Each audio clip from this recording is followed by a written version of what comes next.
2000 तक कुछ नहीं खे लाखों में हम बतियाए अरे नहीं करो ना रंग सरे तो होली के भेकसी नहीं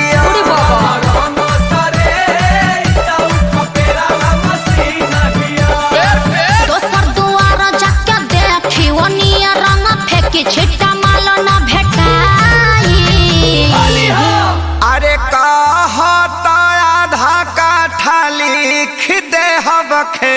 पूरा लिख दे बाकी डालब भर पे। अरे खेत बेचवा बनबो का ब्यास तो तहार का जाता 2 रुपया हो 2 रुपया फिर उहे बात 2 रुपया हो 2 रुपया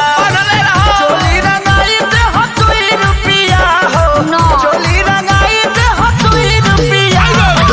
साया रंगाई पौने 2 रुपया चोली रंगाई दे हो 2 रुपया रे साया रंगाई पौने 2 रुपया। आया जीजा जी हर सोहरा है बारी सके खजाना पर बहची जहाँ तू ने हम अरे कौन पानी फेंको तारे एकरा बहिन का बढ़िया देव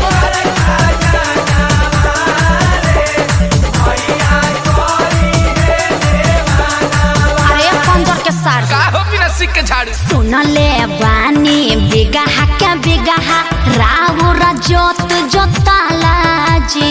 बजट कुछाऊ बढ़ाई जीजा तबे रंगाई उच्च खाला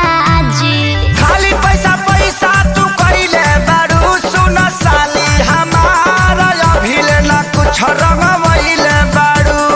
साली हमार गोरी किसमिस नाच खइले घेरा खइबा लोग अखिलेश खेसारी न पढ़ाई आकाश श्याम के बोलाई रंगाई आई हर तबला पर हुड़ का बजा दिहन अरे जुगु जुगु जिया साली लाख बारी होली खेले गइलूसी। आये जीजाजी खूब जियत रही अपने ढारत रही अपने पियत रही तहार के पी है 10 टकियावा दी ना बाल्टन के आओ अभा 2 रुपया हो दे हम 2 रुपया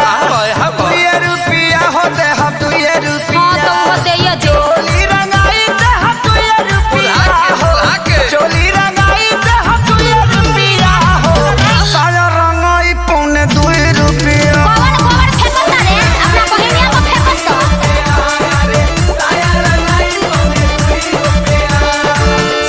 लहई चरनिया चोली किन के राज करो अपना हिट मशीन जीजा जी पर नाज करो।